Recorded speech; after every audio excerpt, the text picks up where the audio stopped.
आपका अपने YouTube channel केवल स्टडी पॉइंट पर स्वागत है। मैं आप लोगों को कक्षा 12वीं का एक बहुत महत्वपूर्ण टॉपिक पढ़ा रहा हूं, प्रकाश का व्यतिकरण, जिसमें आज हम लोग प्रकाश के व्यतिकरण जब होती हैं तो हमें यंग के दृक् रेखा छिद्र प्रयोग में पढ़ा कि जब प्रकाश की समान आवृत्ति व समान तरंग दैर्घ्य की दो तरंगें दो सिल्टों से, दो छिद्रों से निकलती हैं और निकलने के बाद किसी पर्दे पर पड़ती हैं तो उसमें क्या बनता है, दीप्त अथवा अदीप्त पट्टियाँ बनती हैं। ठीक, जैसे मान लो दो छिद्र हैं और दोनों छिद्रों से प्रकाश की किरणें निकल रही हैं। ये आपकी स्लिट है और स्लिट के बीच जो दूरी है वो डी है। ये छिद्र है और दो छिद्रों से पतले छिद्र हैं, स्लिट हैं, और एक तीसरा पर्दा है। ये पर्दा है। इन अब समान आवृत्ति और समान तरंग दैर्घ्य की प्रकाश की किरणें प्राप्त करने के लिए क्या होना चाहिए कि अलग अलग स्रोतों को अगर यूज़ कर रहे हैं तो ये इम्पॉसिबल है। तो इसीलिए यंग ने क्या किया था, दीर्घ रेखा छिद्र प्रयोग में स्रोत एक लिया था और एक गत्ता रखा। उस गत्ते में क्या किया, दो पतले पतले छिद्र को कर दिया और एक तीसरा पर्दा रख दिया, जो कि आपके चित्र में है। यहाँ एक स्रोत रखा और एक स्रोत यहाँ रखा, जहाँ से प्रकाश की किरणें निकली और तरंगों के रूप में आगे बढ़ती हुई यहाँ पहुँची और ये इस पर पहुँचा। इस प्रकार से रखा कि इसके बीचों बीच में हो। अब यहाँ से जो तरंगें मिली, इसके बीचों बीच में जहाँ मिलेंगी, जहाँ पर दोनों तरंगों के द्वारा तय किया गया पथांतर शून्य होगा, यहाँ जो फ्रिंज बनेगी वो केंद्रीय दीप्त फ्रिंज कहेंगे। इसको कहते हैं केंद्रीय दीप्त फ्रिंज। यहाँ बनती है। उसके बाद में मान लीजिए यहाँ से निकलने वाली तरंगें, इसको S1 नाम दिया गया, इसको S2 नाम दिया गया। ये यहाँ से यहाँ पहुँच रही हैं, फिर ये यहाँ से यहाँ पहुँच गई तरंगें, और ये d/2 हो जाएगा यहाँ से यहाँ तक। ये भी d/2 आधा। भाई दोनों सिल्टों के मध्य बिंदु से अगर एक लंबवत रेखा खींची जाए पर्दे पर तो वहाँ जो आपको फ्रिंज प्राप्त होगा उसको केंद्रीय दीप्त फ्रिंज कहते हैं। ठीक, अब दोनों तरफ इधर प्लस अगर ले लें तो इधर माइनस वाला फ्रिंजें बनती चली जाएंगी। फिर यहाँ से तरंगें निकल करके यहाँ पहुँच गई।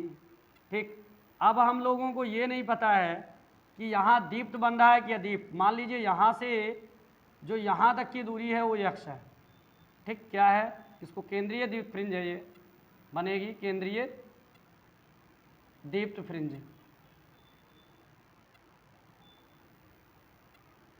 यहाँ से जो दूरी है केंद्रीय दीप्त फ्रिंज वो मान लो यहाँ p ले लो, इसकी दूरी मान लीजिए x है।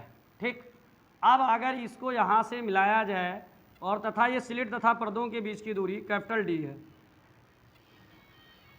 कैपिटल D है, ये इसके समांतर खींच दिया गया एक रेखा, तो d/2 यहाँ से यहाँ तक है तो ये भी d/2 बनेगा, ये भी d/2 बनेगा। ठीक, यहाँ हम लोग मान लेते हैं ये बिंदु ये और ये बिंदु B। ये बिंदु क्या हो जाएगा, V हो जाएगा। ये हो जाएगा और ये B हो जाएगा। अब क्या है, एक स्रोत है, प्रकाश स्रोत, और एक क्या लिया गया, एक गत्ता लिया गया जिसमें दो स्लिट छिद्र किया गया और इन स्लिटों के बीच की दूरी D है इसके मध्य बिंदु से। इसको हम लोग मान लेते हैं ये मध्य बिंदु है। ठीक, अब ये मध्य बिंदु से यहाँ इसके समांतर एक रेखा खींचा गया जो इस पर यहाँ आ रहा है, इसके समांतर यहाँ, तो d/2 ये है तो d/2 ये भी हो जाएगा। अब मामला ये समझना है कि इसकी दूरी कैसे निकाली जाए। तो सबसे पहले हम लोग यहाँ से यहाँ तक की दूरी पता करेंगे। अब यहाँ दीप्त फ्रिंज बनेगा कि अदीप्त फ्रिंज बनेगा ये हम लोगों को नहीं पता है। ठीक, nवें नंबर फ्रिंज है, हम लोग इसको मान लेते हैं कि m नंबर फ्रिंज है, तो दीप्त बनेगा कि अदीप्त बनेगा ये हम लोगों को पता नहीं है। ठीक, माना बिंदु P पर MV फ्रिंज बनती है,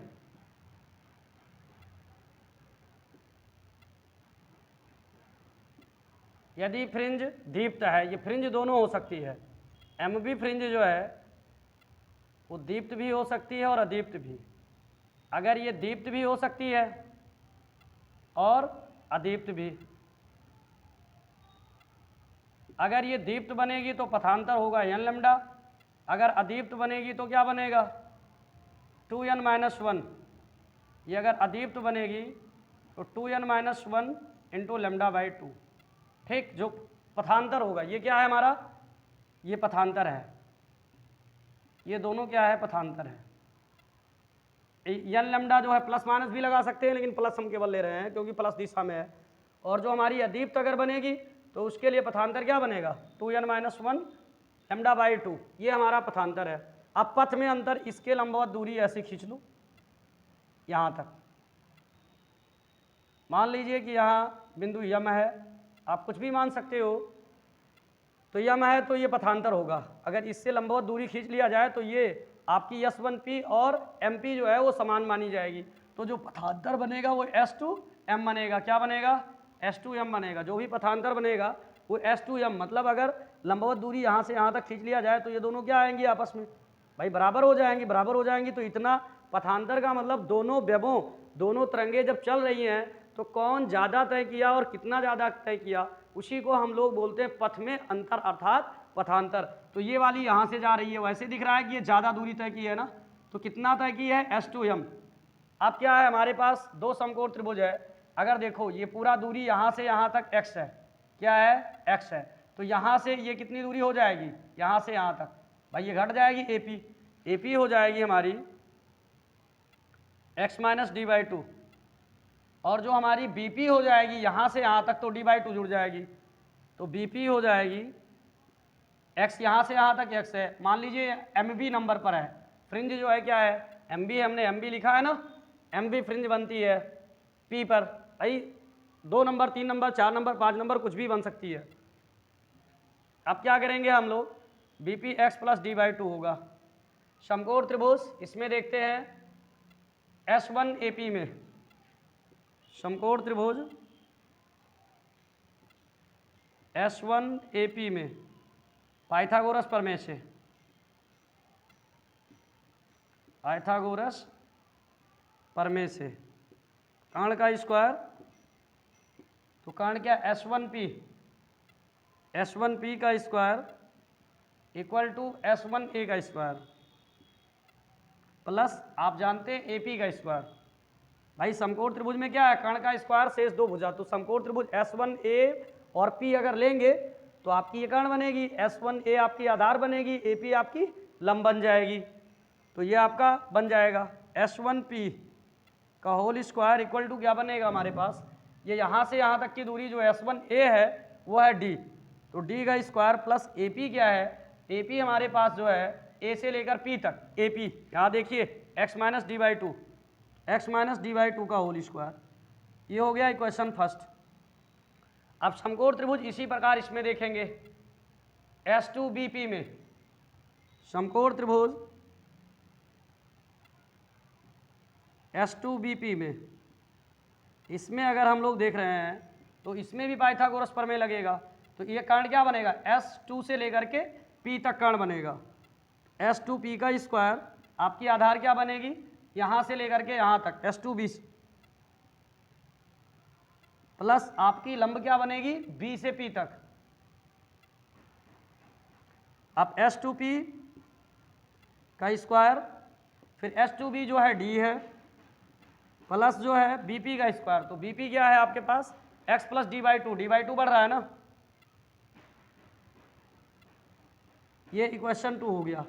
अब क्या करेंगे, समीकरण हम लोग एक में से दो को घटाएंगे, दो में से एक घटाएंगे, ठीक, क्योंकि पथांतर S2P में से S2P मतलब S2P में से S1P घटाएंगे, जो बचेगा वही पथांतर। भाई ये बड़ा है और ये छोटा है, तो क्या करेंगे, समीकरण 2 में से एक को घटाने पर, समीकरण 2 में से समीकरण 1 को घटाने पर, एक को घटाने पर जब हम लोग घटाएंगे तो क्या मिलेगा भाई, घटाएंगे तो ये हो जाएगा S2P का स्क्वायर माइनस S1P का स्क्वायर इक्वल टू ये बन जाएगा आपका D का square plus x plus D by two का होल स्क्वायर, फिर माइनस बनेगा, माइनस बनेगा D plus x minus D by two का होल स्क्वायर। अब S2P का होल स्क्वायर माइनस S1P का होल स्क्वायर, ये बनेगा आपका D का square plus x plus D by two का होल स्क्वायर, ये यहाँ D का स्क्वायर होगा माइनस D का square plus x minus D by two का होल स्क्वायर। अब ये देखिए यहाँ आपका प्लस है ना, तो यहाँ क्या हो जाएगा, ये भी माइनस हो जाएगा। अब ये डी से स्क्वायर कट जाएगा, क्यों, क्योंकि ये प्लस है और ये डी स्क्वायर क्या है, माइनस दिख रहा है ना साफ साफ। S2P का होल स्क्वायर माइनस S1P का स्क्वायर इक्वल टू क्या बचेगा, x प्लस डी का होल स्क्वायर कर दो, तो x square plus D by two का होल स्क्वायर माइनस टू ए भी, तो माइनस टू ए का मान आपके पास x into D by to, फिर क्या बचेगा, नहीं प्लस है तो प्लस रहेगा, फिर इसमें भी माइनस होगा, तो यहाँ थोड़ा शार्ट से समझिएगा, इसका फार्मूला करेंगे तो ये माइनस से भी गुणा भी होगा, तो ये बनेगा x square plus D by two का होल स्क्वायर, फिर उसके बाद में minus two x into D by to, इसमें क्या हो जाएगा, माइनस से गुणा करेंगे हम लोग, S2P का होल स्क्वायर माइनस S1P का whole square equal to x square plus ये दो से दो क्रॉस हो जाएगा, ये भी दो से दो क्रॉस हो जाएगा, डी बाई टू का whole square plus x D minus x square हो जाएगा, ये भी माइनस डी बाई टू का होल स्क्वायर, ये भी माइनस हो जाएगा और ये प्लस एक्स डी हो जाएगा, क्या हो जाएगा, प्लस एक्स डी हो जाएगा। अब ये एक्स स्क्वायर और एक्स स्क्वायर कट जाएगा और D square by D square ये भी कट जाएगा। S2P का होल स्क्वायर S1P का whole square equal to x D, और एक्स डी दोनों प्लस है तो क्या होगा, 2xd हो जाएगा, ये 2xd हो जाएगा, क्या हो जाएगा, 2xd हो जाएगा। अब हम लोग कहाँ कर देते हैं, यहाँ कर देते हैं, थोड़ा सा जगह नहीं है ना, तो यहाँ देखिए आप लोग, ये आपका क्या हो गया, ए स्क्वायर माइनस बी स्क्वायर, एक फार्मूला हम लोगों के पास है, ए स्क्वायर माइनस बी स्क्वायर, एक ब्रैकेट में ये प्लस बी, एक ब्रैकेट में ये माइनस बी। चलो यही देख लेते हैं थोड़ा सा इसके आगे, तो ये बन जाएगा S2P माइनस S1P फिर S2P, थोड़ा सा देख ले फ्रेम में आ रहा है नहीं आ रहा है,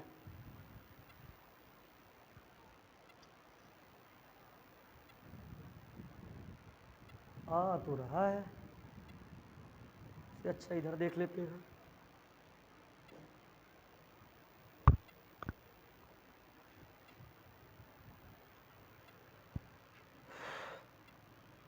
चलिए देखते हैं। फिर ये क्या बनेगा, एक ब्रैकेट में हो जाएगा S2P plus S1P equal to आपका बनेगा 2xd। अब इसका एक रूल है कि S2P प्लस S1P बराबर 2 कैपिटल D होता है, ठीक। S1P प्लस S2P लगभग लगभग कितना हो जाता है, 2D, लगभग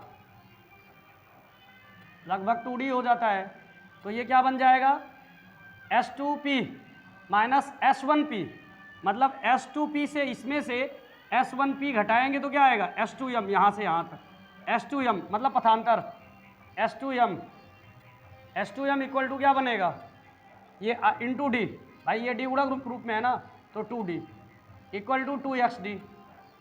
अब ये 2D उधर जाएगा ना, S2m इक्वल टू क्या बन जाएगा आपका, 2xd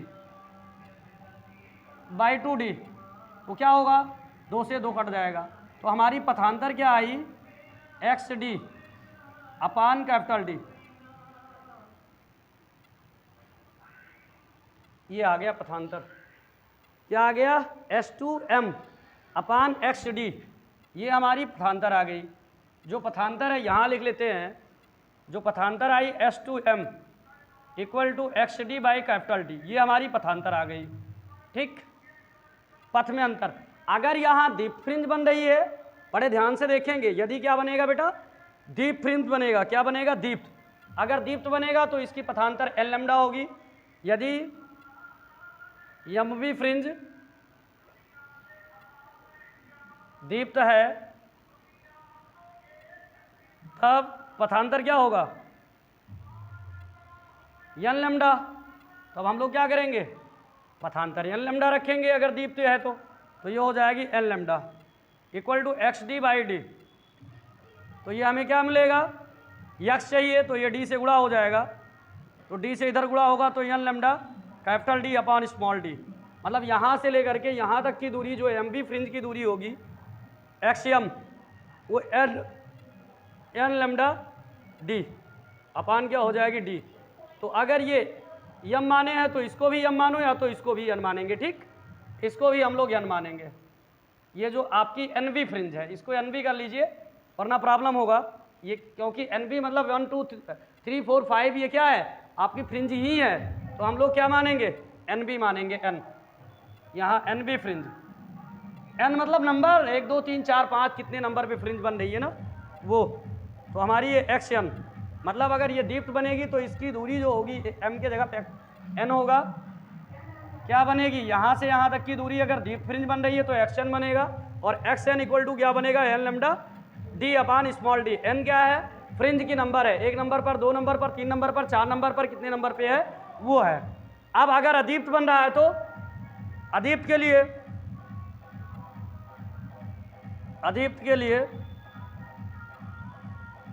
अदीप्त के लिए जो हमारी पथांतर है वो क्या है? 2n-1 lambda by 2 equal to क्या हो जाएगा हमारा पथांतर? X D by d. X D by d. अब हमको एक्स चाहिए ना, तो ए एक्स बराबर क्या हो जाएगा भाई? एक्स है ना, तो एक्स एन भी लिख सकते हो उसको। एक्स बराबर ये डी इधर गुणा हो जाएगा, तो 2n-1 lambda d capital D upon हो जाएगा 2। मतलब अगर यहाँ पर जो n नंबर पर फ्रिंज बन रही है वो अगर दीप्त है तो दीप्त के लिए बेटा ये बनेगा, आएगा दूरी n lambda D upon small D. ये जो लैम्डा है तरंग दैर्घ्य है, जो प्रकाश यहाँ से निकल रही है प्रकाश तरंगे। डी जो है यहाँ से लेकर के यहाँ तक की दूरी है, फ्रिंज तक की दूरी है। उसके बाद में 2n-1 लैम्डा बाई 2 ये आपकी अदीप्त की पथांतर है। ये याद रखना, ये दीप्त की पथांतर है जो कि हम पिछले लेक्चर में प्रूव कर चुके हैं। चलिए इतने का स्क्रीनशॉट लीजिए, फिर आगे हम लोग फ्रिंज की चौड़ाई ज्ञात करेंगे।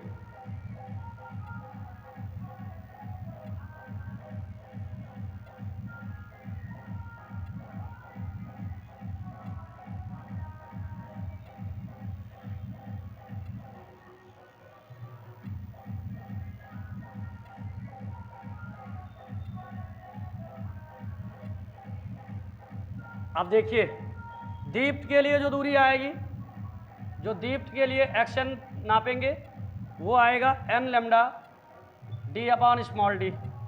अदीप्त के लिए क्या होगा? ये एक्शन, n का मतलब नंबर।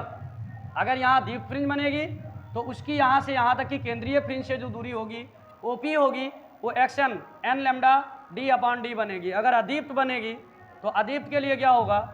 यहाँ बनेगा 2n-1 लैम्डा डी अपान 2।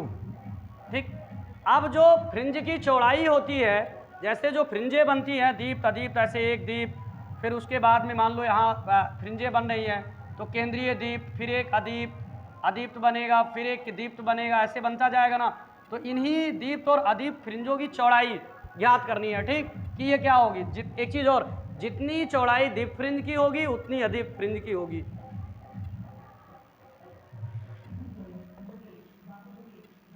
अब दो कर्मागत दीप्त अथवा अदीप्त फ्रिंजों के बीच की चौड़ाई को क्या कहते हैं? दो कर्मागत दीप्त अथवा अदीप्त फ्रिंजों की चौड़ाई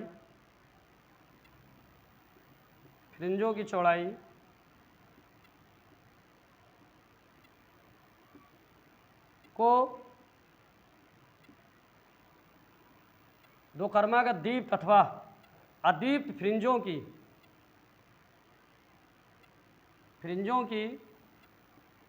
केंद्रीय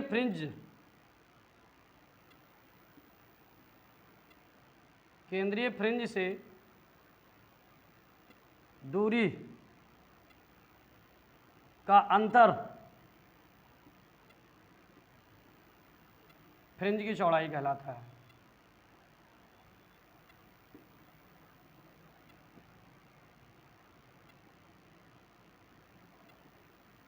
या इसको यूँ लिख सकते हैं, दो क्रमागत दीप्त या अदीप्त फ्रिंजों के बीच की दूरी फ्रिंज की कोणीय चौड़ाई कहलाती है।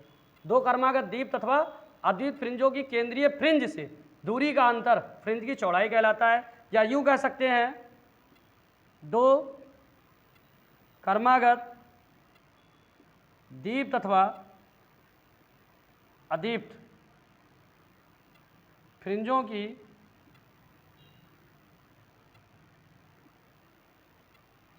चौड़ाई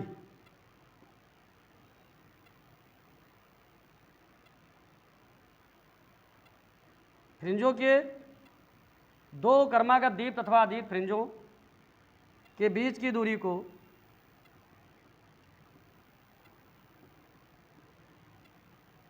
फ्रिंज की चौड़ाई कहते हैं। फ्रिंज की चौड़ाई कहते हैं।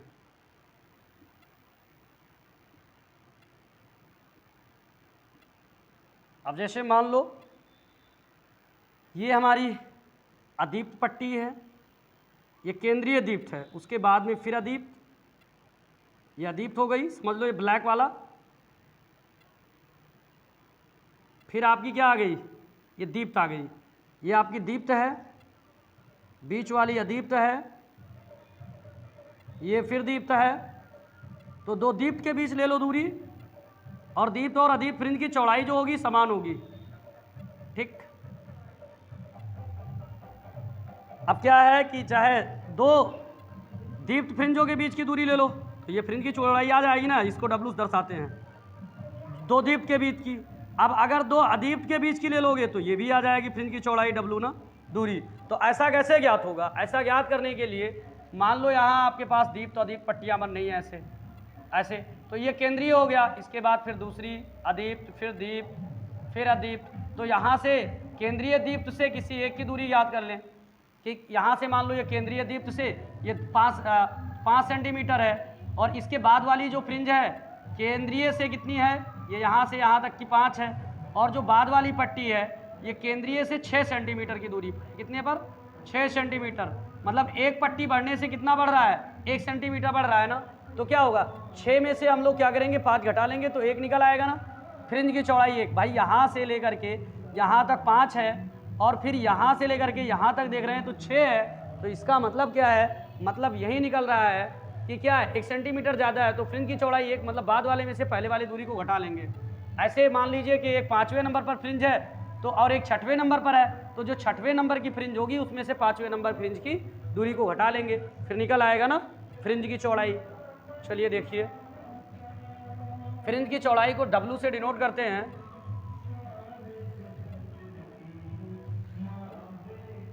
तो ये NB नंबर पे है ना, तो माना NB फ्रिंज दीप्त है, तब क्रमागत दीप्त फ्रिंज N+1 होगी, NB है। अब यहाँ से जो इसकी दूरी होगी, जो N+1 है वो एक ज़्यादा है N पर, और जो N है, मान लीजिए N 5वें नंबर पे है, तो N+1 कितने नंबर पे जाएगा, 6ठे। तो 6ठे की कितनी दूरी होगी, केंद्रीय दूरी। अब मान लिया हमने दीप्त है, क्या है दीप्त, तो दीप्त के लिए XN, तो XN मतलब X6 हो जाएगा। और ये देखिए, अब जो फ्रिंज की चौड़ाई W बराबर होगी, ये XN क्या है, यहाँ से लेकर के यहाँ तक की दूरी है। N का मतलब नंबर, आप जो फ्रिंज है तो किसमें से कौन घटाएंगे, जो आपकी जैसे 6 नंबर पे आ रही है उसमें से 5 नंबर घटाएंगे। तो N देखिए अगर 5 है तो N+1 ही क्या हो जाएगी, 6, तो ये हो जाएगी XN+1 माइनस XN। अब N नंबर पे ये दीप्त है ना, तो ये वाला फार्मूला लगेगा। N के जगह पे हम लोग यहाँ क्या रखेंगे, यहाँ N है तो यहाँ N लिखे हैं, यहाँ N+1 है तो N+1 लिखेंगे। तो यहाँ हो जाएगा n + 1 लैम्डा डी बटा स्मॉल डी माइनस xn, तो xn का ये फार्मूला लिखा है n lambda D upon D. फिर क्या होगा, आप इसमें लैम्डा डी से गुणा करेंगे ना, दोनों में डी है, तो ये हो जाएगा lambda D n lambda D plus lambda D, उसके बाद में minus n lambda D upon क्या होगी स्मॉल डी। ये n लैम्डा डी कट जाएगा, तो W बराबर क्या आ जाएगा, W equal to lambda D upon D, lambda D upon D. जो फ्रिंज की चौड़ाई होगी ऐसे अदीप्त वाला भी हम लोग ज्ञात कर लेंगे, सेम होगा, ये वाला फार्मूला लगा देंगे अदीप्त में। लेकिन वीडियो बहुत लेंथी हो जाएगा मेरे प्यारे साथियों, इतने में ही कवर करेंगे, इसको आप लोग खुद करेंगे, ठीक, अदीप्त वाला।